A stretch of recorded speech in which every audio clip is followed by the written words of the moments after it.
Hello friends, welcome to C S centre Delhi. हम discuss करेंगे economics की जो नितिन सिंघानिया की क्लास हम कंटिन्यू कर रहे हैं। आज का जो हमारा चैप्टर होगा, चैप्टर 5 होगा, Indian tax structure and the public finance के बारे में हम डिस्कस करेंगे। जनरली देखिए, जो हम प्रीवियस क्लास अपने डिस्कस किए थे, चैप्टर नंबर 4 इन्फ्लेशन के बारे में डिस्कस किए थे।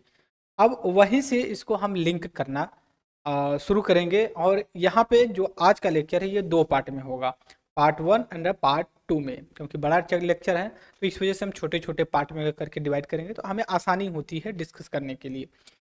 दूसरी चीज़ अब हम आपके साथ डिस्कस करेंगे, जैसे मान लीजिए कि जब हम इन्फ्लेशन पढ़े थे तो उसमें हमने कहा था कि इन्फ्लेशन कंट्रोल करने के लिए क्या क्या ऑब्जेक्टिव, क्या क्या टूल्स हो सकते हैं। उसमें हमने बात किया था physical policy, monetary policy and administrative structure के बारे में सारी चीज़ें। तो वहीं से हम दो चैप्टर निकाल करके ऐड कर रहे हैं। आज का जो पहला रहेगा पब्लिक फाइनेंस, और दूसरा जो हम निकलेंगे लेकर के जो मॉनेटरी पॉलिसी या फिर जो दूसरा हमारा पब्लिक फाइनेंस है। ये चीज़ हम जो होगी आज कैसे डिस्कस करेंगे, कैसे लिंक्स करूँगा मैं, ये सारी चीज़ें मैं आपके साथ अभी शेयर कर रहा हूँ। जैसे हमने क्या कहा था, इन्फ्लेशन के बारे में पढ़ा था। इन्फ्लेशन इसको कहते हैं मुद्रास्फीति, ठीक है, मुद्रास्फीति के रूप से हम जानते हैं नाम से। और यहाँ से हमने ये कहा था इसको कंट्रोल करने के लिए क्या क्या कदम हो सकते हैं या स्टेप हो सकते हैं। स्टेप के लिए हमने तीन जो कि मेजर रीजन को आइडेंटिफाई किया था। उनमें से पहला ये जो था आपका फिजिकल पॉलिसी थी, पॉलिसी जिसको जिसको बोल सकते हो राजकोषीय नीति, राजकोषीय कोषीय नीति, ठीक है, जिसको भारत सरकार, गवर्नमेंट ऑफ इंडिया रेगुलेट करती है।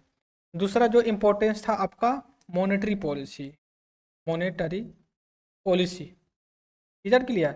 और इसको जो है कि हम हिंदी हिंदी में बोलते हैं मौद्रिक नीति, ठीक है। और इसको जो रेगुलेट काम करने का काम है इसको आरबीआई के पास है, ठीक है, रिजर्व बैंक ऑफ इंडिया के पास होता है। रिजर्व बैंक ऑफ इंडिया जो कि इसको काम करती है। तीसरा एडमिनिस्ट्रेटिव रहा है, वो हम बाद में की करेंगे। एडमिनिस्ट्रेटिव जैसे मान लीजिए एग्रीकल्चर को स्ट्रांग बनाना, इंफ्रास्ट्रक्चर को और बढ़िया करना, राइट, ये सारी चीज़ें इन्वेस्टमेंट करना। हालांकि इसको आप इन्हीं से, आप इसको जो एडमिनिस्ट्रेटिव को आप जो कि इसी से ऐड कर देना, जिसको तीसरे रूप में देखेंगे एडमिनिस्ट्रेटिव रिफॉर्म, ठीक है, प्रशासनिक सुधार या फिर बोल सकते हो स्ट्रक्चरल रिफॉर्म, ठीक है, स्ट्रक्चरल रिफॉर्म की बात करेंगे हम। इसको करने के बाद हम स्ट्रक्चरल रिफॉर्म पे नहीं जाएंगे, पोस्ट करेंगे और मॉनेटरी पॉलिसी के बारे में डिस्कस करेंगे। आज जो मैं डिस्कस करने वाला हूं आप लोगों के साथ, हम जनरली फिजिकल पॉलिसी या फिर राजकोषी, इसको राजकोषी राजकोषीय नीति के रूप में जानते हैं। मुझे उम्मीद है कि आप कनेक्टिविटी समझ गए होंगे। देखिए, जब तक कोई सब्जेक्ट कनेक्टिविटी के साथ नहीं पढ़ा जाएगा तब तक आपको पढ़ने के लिए बहुत प्रॉब्लम हो सकती है। तो जो हम डिस्कस कर रहे हैं कि यहाँ से हम इस हिसाब से आगे चलेंगे और आगे बात करेंगे क्या चीज़ आगे ऐड ऑन करेंगे, फिर एक एक स्टेप से, एक एक कदम से हम आगे चलेंगे और नीतीश सिंघानिया को इतनी आसानी और इजी वे में हम पढ़ने की कोशिश करेंगे जिससे हमें अपना अलग से एफर्ट्स ना लगाना पड़े। और ये नहीं है कि आपके पास बहुत डाटा होना चाहिए, नहीं, ऐसा नहीं होना चाहिए।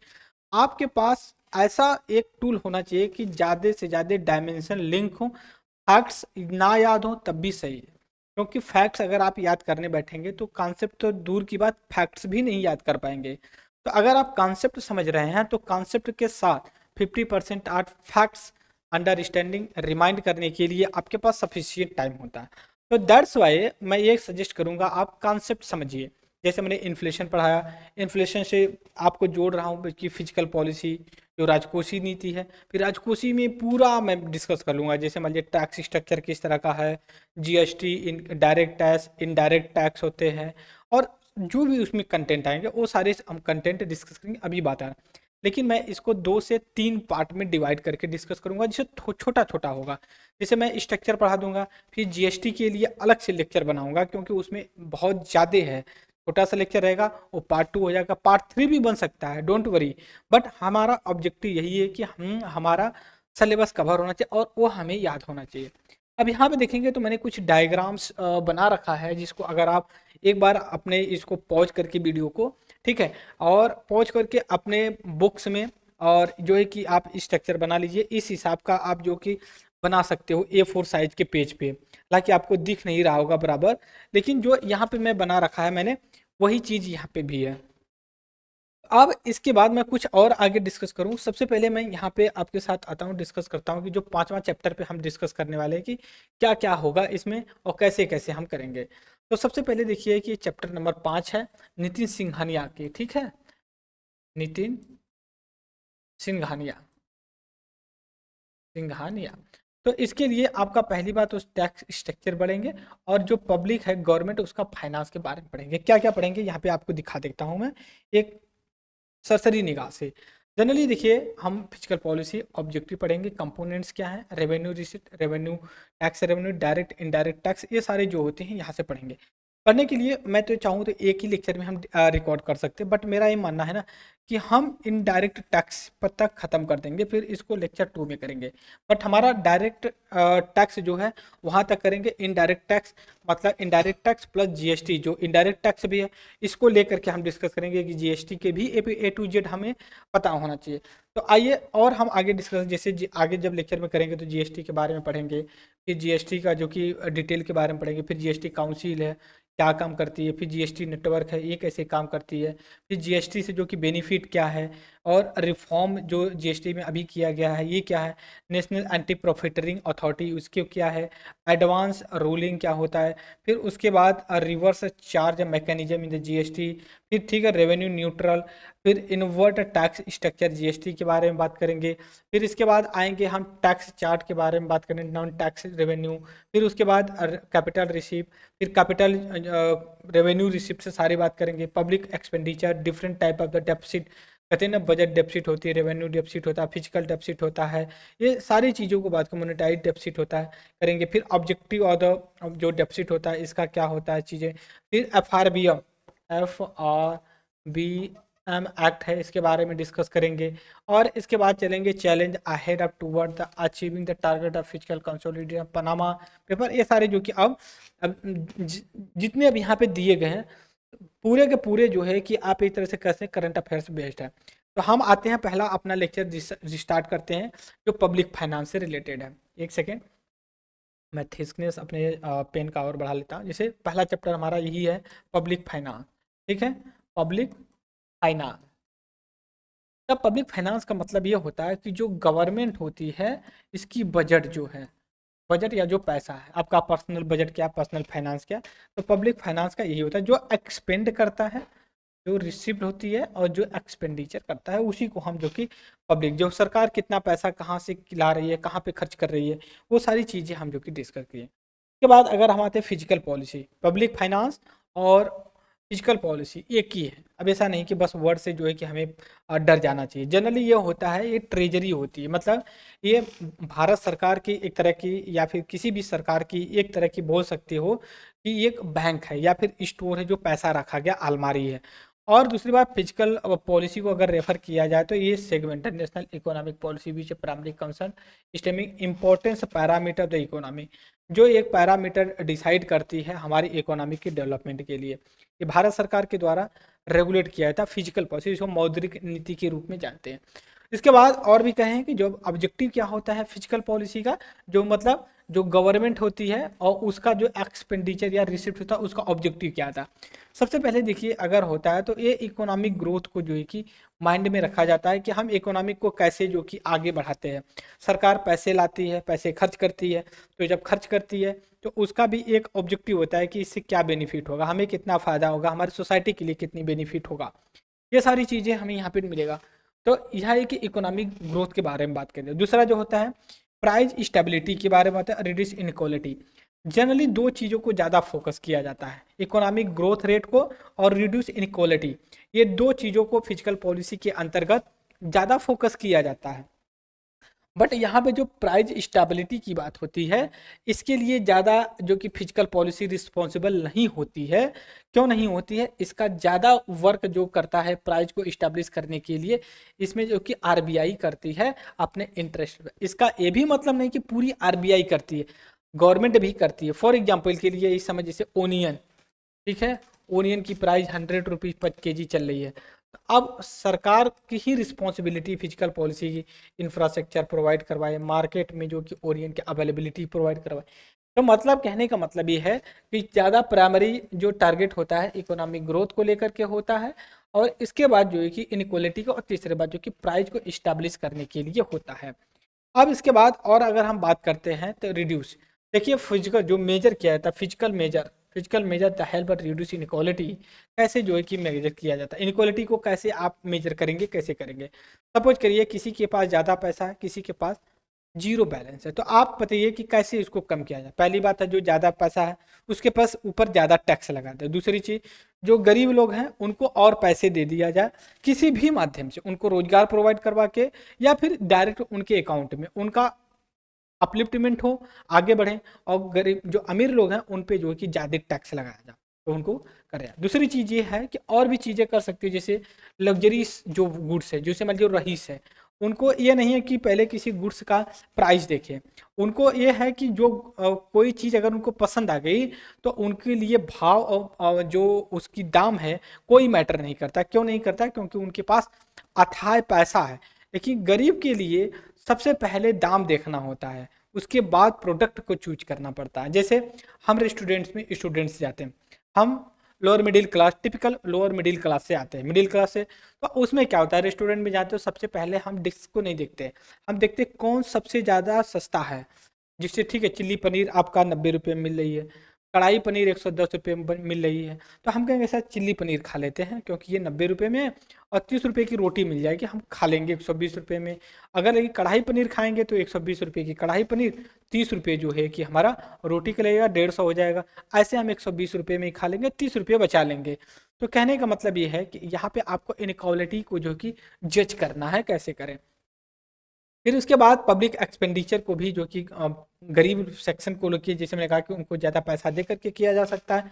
और कंपोनेंट क्या क्या इसके भाग होते हैं फिजिकल पॉलिसी के, जनरली 3 होते हैं। एक गवर्नमेंट का रिसिप्ट, और गवर्नमेंट का एक्सपेंडिचर, और पब्लिक डेप्ट। जैसे रिसिप्ट क्या है, कहीं से इसको पैसा मिला, जैसे कहीं इन्वेस्ट किया है वहाँ से पैसा मिला। एक्सपेंडिचर, जो पैसा है उसको एक्सपेंडिचर किया जाए और मनी को एक्सपेंड किया जाए। पब्लिक डेप्ट, कहीं से जब मान लीजिए पैसा नहीं है, आ रहा है और नहीं खर्च करने के लिए, तो अब ये क्या करेगी, कहीं से जो कि बोरो कर लेगी, कहीं से उधार ले लेगी, फिर उसके बाद खर्च करेगी। खर्च करने के बाद उसको वहाँ से कुछ फायदा होगा। सपोज करिए कि एक अमन नाम का व्यक्ति है, ठीक है, एक अमन नाम का व्यक्ति, ये अमन अमन अमन नाम का व्यक्ति, इसके पास देखो जीरो बैलेंस है, ठीक है, जीरो बैलेंस है। अब क्या है, अब ये क्या कर सकता है, कहीं से नौकरी करे, नौकरी नहीं मिल रही, तो ये क्या करेगा, कहीं से उधार लेगा, बोरो करेगा, उधार लेगा पैसा। और पैसा उधार लेने के बाद इसके पास 2 ऑप्शंस है।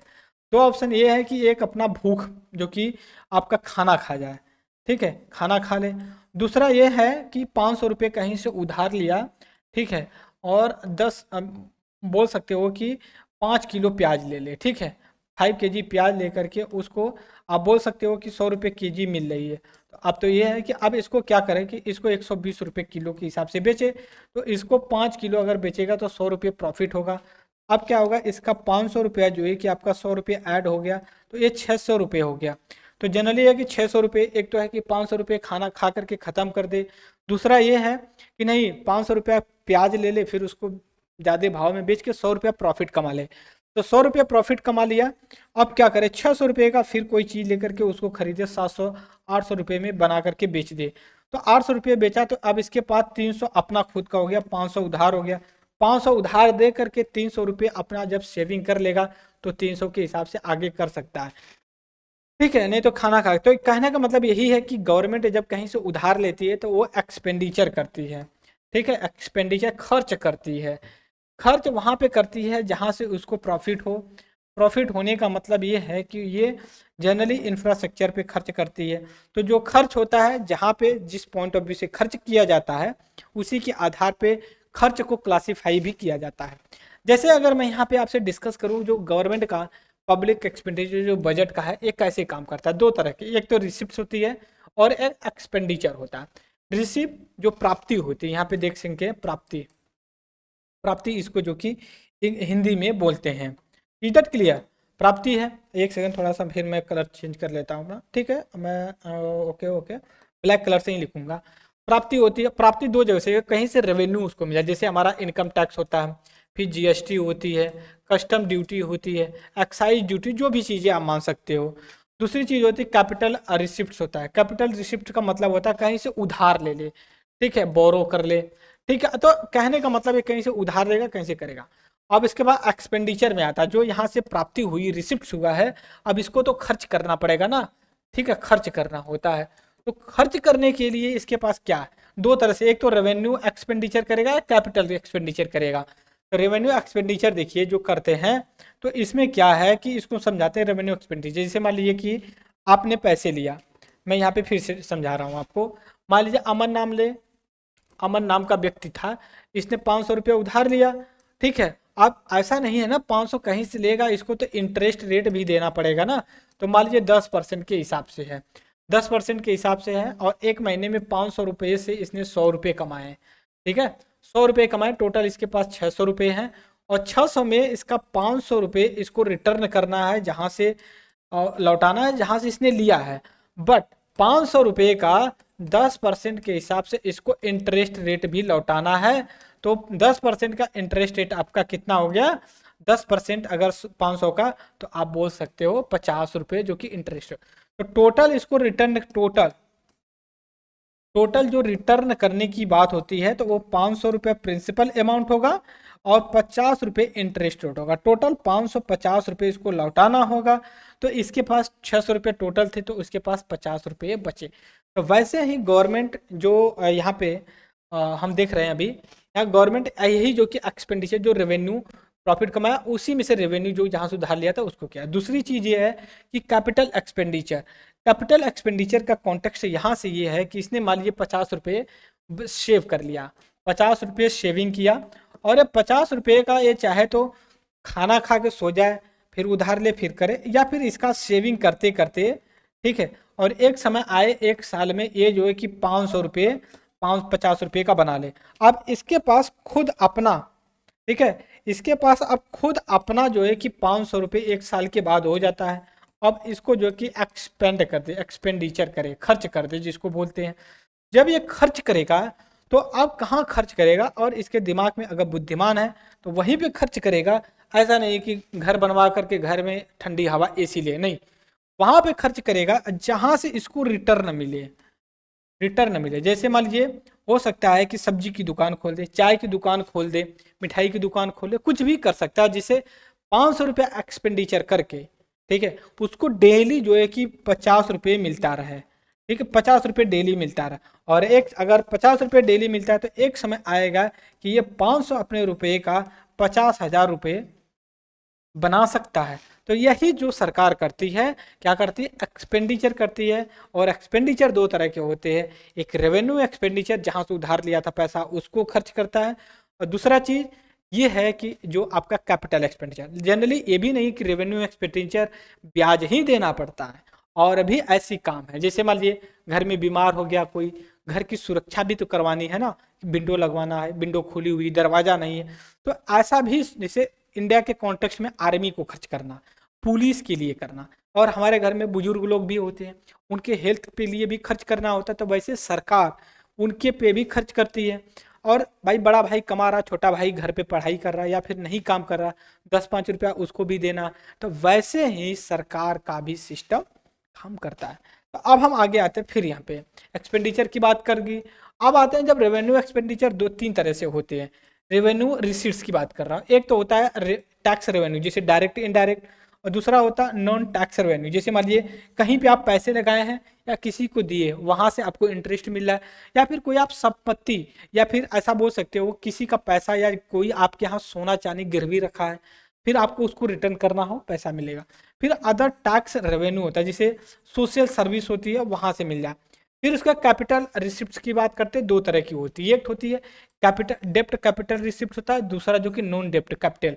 डेट का मतलब ये होता है कि आपको लौटाना है। जैसे मान लीजिए आप कहीं से उधार ले लिए, उधार आप भारत सरकार अपने घर से ले सकती है या फिर किसी दूसरे कंट्री से।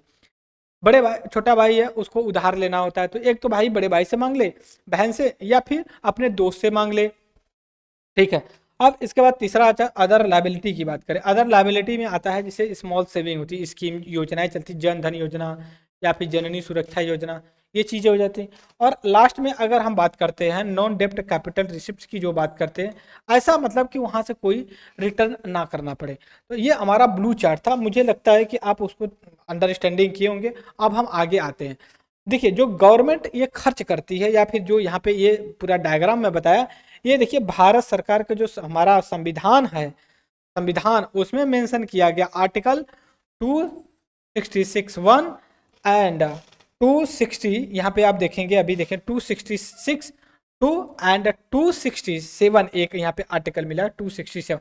ये 3 आर्टिकल है, 3 आर्टिकल में 3 तरह के एक राजकोष या फंड्स की व्यवस्था की गई। पहला फंड्स जो है कंसोलिडेशन फंड्स ऑफ इंडिया, जो आर्टिकल 266(1) में मेंशन किया गया, और इसका यहां से पैसा तभी निकाला जा सकता है जब पार्लियामेंट अप्रूवल दे दे। ठीक है। और यहाँ पे सारे रेवेन्यूज जो आते हैं, उधार जो लिए जाते हैं, फिर अगर कहीं से जो कि लोन से प्राप्त होता है, सारा सारा जो कि इसमें रखा जाता है, और इसमें पार्लियामेंट का अप्रूवल बहुत जरूरी था, तभी आप यहाँ से पैसे निकाल सकते हैं, अदरवाइज नहीं निकाला जा सकता, बहुत डिफिकल्ट है। फिर उसके बाद दूसरा आता है कंटीजेंसी फंड ऑफ इंडिया, ये आर्टिकल 267 में किया गया है, और ये देखिए इमरजेंसी एक्सपेंडिचर के लिए ये खर्च किया जाता है, और जनरली ये भी देखा जाता है कि इसके लिए प्रेसिडेंट अपना अप्रूवल दे देता है, और फाइनेंस सेक्रेटरी जो कि इसको हेल्ड करता है, फाइनेंस सेक्रेटरी जो कि हैंडल करता है।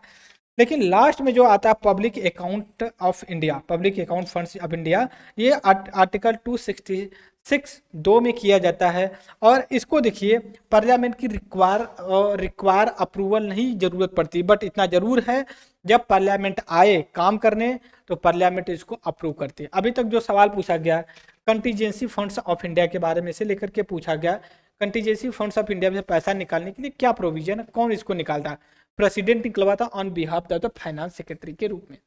ये फंड्स हो गया। अब हम आगे आते हैं। देखिए गवर्नमेंट का जनरली जो रिसिप्ट है, हमने जो पहले भी बात कर चुके हैं कि क्या क्या चीजें यहाँ पे बात की है। ओके एक सेकेंड।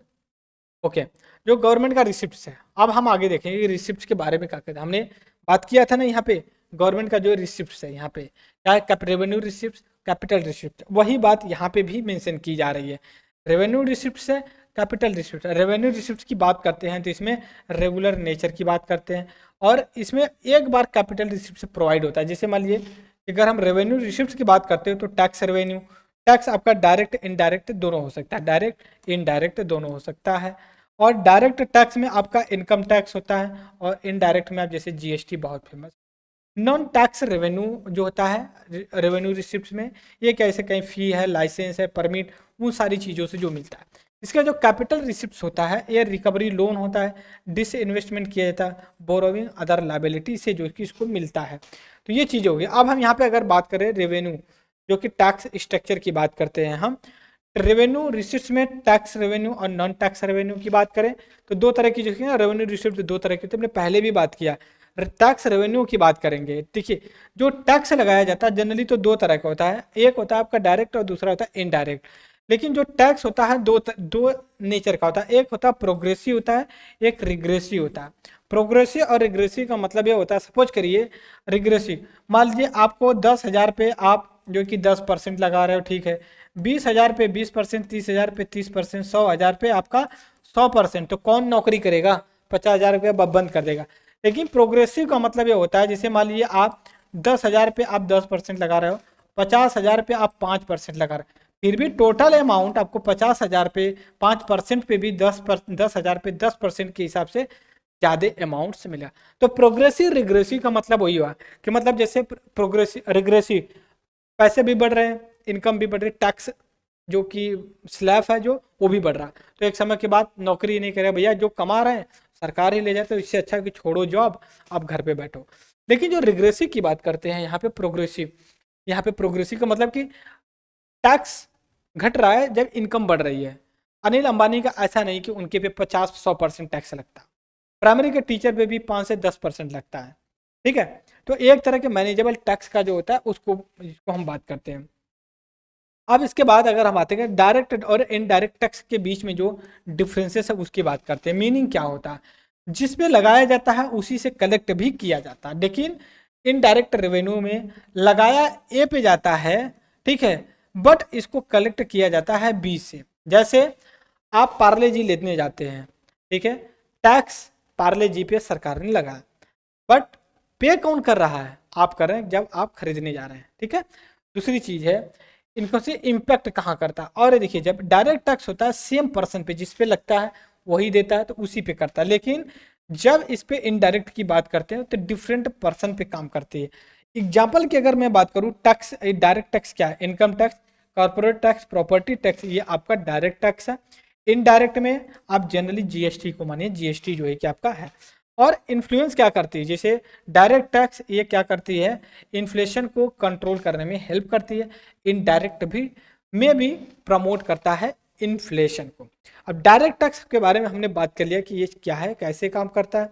अब आते हैं कुछ यहाँ पे डायरेक्ट टैक्स के बारे में बात की गई, जैसे पर्सनल इनकम क्या होता है सभी लोग जानते हैं कितना है कैसे, इसमें डाटा दिया गया। फिर कॉर्पोरेट टैक्स क्या होता है, कॉर्पोरेट टैक्स का मतलब जो बिजनेस हाउसेस होते हैं ये जो है कि कॉर्पोरेट टैक्स पे करते हैं। मिनिमम अल्टरनेटिव टैक्स मैट जिसको बोलते हैं, इसको 1999, 97, 98 में इंट्रोड्यूस किया गया था आईटी एक्ट के अंतर्गत। फिर उसके बाद जनरली ये इनकम टैक्स कंप्यूट पर the provision of the IT किया जाता है। जैसे किसी भी कंपनी का ये होता है प्रॉफिट कमा लिया तो उसमें आपको टैक्स पे टैक्स कुछ मिनिमम देना पड़ता है, ये मिनिमम अल्टरनेटिव। उसके बाद डिविडेंड डिस्ट्रीब्यूशन टैक्स, सपोज करिए कि आपका डिविडेंड है, जैसे मान लीजिए any domestic company declaring distributing dividend require paid DTT. जैसे मान लीजिए अपने शेयर होल्डर प्रॉफिट को कहीं और शेयर करते हैं, जैसे मान लीजिए कोई आप डिविडेंड लेकर के रखे हो, मान लीजिए हमने एक इतना बड़ा समझिए कि एक बॉन्ड लेकर के रखा शेयर मार्केट में, और मैंने जब खरीदा तो ये हमें 500 रुपये में मिली, ठीक है। अब हम बेच रहे हैं तो हमें कितना मिलेगा, 5, हमें जो कि 100% जो कि रिटर्न मिलेगा, फेस वैल्यू 1000 रुपये लिखी है, ठीक है, फेस वैल्यू 1000 रुपये लिखा है, लेकिन जब हमने खरीदा जैसे 500 रुपये मिला कि 5 साल के बाद आएंगे तो आपको हम 1000 रुपये देंगे, तो हमें एक 1000 रुपये में मिल गई। तो अब जो 500 रुपये प्रॉफिट हुआ उस पर आपको टैक्स देना पड़ेगा। फिर उसके बाद आते security transaction money. Security transaction जैसे मान लीजिए आप शेयर मार्केट में गए, कुछ सिक्योरिटी ले रखे हो, आप उसको जब ट्रांजेक्शन करते हो, एक व्यक्ति से दूसरे व्यक्ति के बीच जब ट्रांजेक्शन होता है सिक्योरिटी पैसे का शेयर मार्केट में, उसमें कुछ मिनिमम सिक्योरिटी टैक्स लगाया जाता है। अब इसके बाद करते हैं बैंकिंग कैश ट्रांसफर, ठीक है। अभी हालांकि बैंकिंग कैश ट्रांसफर की बात करें, जैसे आपके बैंक में ही कोई अगर पैसा आप ट्रांसफर करते हैं उसको लेके, लेकिन इसको 2009 में विड्रॉ कर लिया गया। लेकिन डिजिटल पेमेंट है, देखिए अब चीफ मिनिस्ट्री का डिजिटल पेमेंट रिकमेंडेड कि इसको री इंट्रोड्यूस किया जाए फिर से। फिर उसके बाद है फेयरिंग बेनिफिट टैक्स है। फेयरिंग बेनिफिट टैक्स 2005 में इंट्रोड्यूस किया गया था। एम्प्लॉय हैड द प्ले ली द बेनिफिट देवर him the employee taken telephone reminder. जैसे मान लीजिए कोई एम्प्लॉई है, एम्प्लॉय मतलब जो रोजगार देता है अपने रोजगार, तो उनसे जो कोई फैसिलिटी ले करके उनसे कोई जो है कि टैक्स वो कलेक्ट करता हो।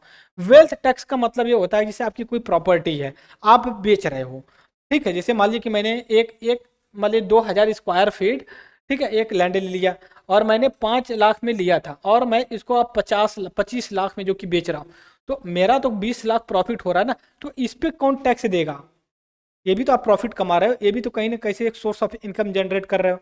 तो आप जैसे मतलब आपका मकान मालिक है, 5 लाख में लिया था, अब उसको बेच रहा है 50 लाख में, 45 लाख रुपए प्रॉफिट मिल रहा है, तो अब उसको तो 45 लाख पे तो कुछ 2-4% टैक्स देना पड़ेगा ना, इसी को वेल्थ टैक्स के बोलते हैं। प्रोफेशनल टैक्स हालांकि जनरली इतना इंपॉर्टेंट नहीं है कि प्रोफेशनल टैक्स के बारे में बात किया जाए। अब हम आगे आते हैं कि जो हमारे डायरेक्ट ये है डायरेक्ट टैक्स कोड की बात करते हैं 2000। ये यूपी पीसीएस में भी सवाल पीटी में पूछा हुआ था कि डायरेक्ट टैक्स कोड किससे रिलेटेड है, तो ये आपका डायरेक्ट जो आपका पर्सनल टैक्स होता है ना, आप बोल सकते हो उससे रिलेटेड है। ये आईटी एक्ट जो कि 1996 में जो कि किया गया था, और इसने जो कि वेल्थ जो टैक्स है दोनों को समर्ज करके एक एक्ट बना जिसको हम कहते हैं डायरेक्ट टैक्स कोड के रूप में जानते हैं। अब इसके बाद देखिए किसी भी होता है तो उसके कंपनी में 30% का अप्रोक्सीमेटली लगाया जाता है। फिर उसके बाद आते हैं प्रोहिबिशन ऑफ द बेनामी ट्रांजेक्शन और एक्ट 2016। जैसे अब देखिए प्रोहिबिशन, प्रोहिबिशन का मतलब ये होता है कि रोकना, ठीक है, रोकना। और बेनामी, बेनामी का मतलब ये हो गया कि बिना किसी नाम का, ठीक है, मैं यहाँ पे लिखता हूँ कि बिना बिना किसी के नाम का। जैसे मान लीजिए क्या बोलते हैं कि भाई कोई बाहुबली है, बाहुबली है, उनके यहाँ कोई जो कि श्यामलाल जो है कि नौकरी करते हैं, और इनको पता भी नहीं है बाहुबली जो बास, बास, कह सकते हो आपकी, मान लीजिए कि सूर्य सूर्य नारायण सिंह है, ये बाहुबली है, इनके यहाँ कोई श्यामलाल का आदमी काम कर रहा है। अब ये क्या किया, श्यामलाल को पता भी नहीं, और श्यामलाल के नाम से जो कि ये बाहुबली जमीन ले रखे हैं। तो भाई ऑनर रियल में कोई और है लेकिन कंट्रोल कोई और कर रहा है। तो ऐसे चीजों को रोकने के लिए भारत सरकार ने जो कि ये टैक्स मतलब कि एक्ट लाया था, प्रोहिबिशन ऑफ बेनामी ट्रांजेक्शन अमेंडमेंट एक्ट। दूसरी ये भी चीज है कि जैसे मान लीजिए किसी को लगता है कि हमारे पास 20 बीघे, ठीक है, जमीन है, और सरकार ने कह दिया कि भैया ऐसा है कि जिसके पास 15 बीघे के ऊपर की जमीन है सरकार उसको जब्त कर लेगी, पता चले तब तक आप जो कि बाहुबली ने क्या किया, अपने मामा या मामा के लड़के के नाम से ट्रांसफर कर दिया, भैया उसको ट्रांसफर कर देते हैं। तो इन सारी चीजों को रोकने के लिए, इन सब चीजों को ये जो कि एक्ट लाया गया था। फिर उसके बाद इनडायरेक्ट टैक्स की बात करते हैं जिसमें जीएसटी वगैरह आएगी, तो इसको हम सेकंड लेक्चर में डिस्कस करेंगे। उसमें जीएसटी इनडायरेक्ट टैक्स को मिला करके एक मॉकटेल बना करके हम अलग से डिस्कस करेंगे। तो आज के लेक्चर में इतना ही रहेगा फ्रेंड्स। कोई डाउट्स क्वेरी होगी तो जरूर आप कमेंट बॉक्स में डालिएगा।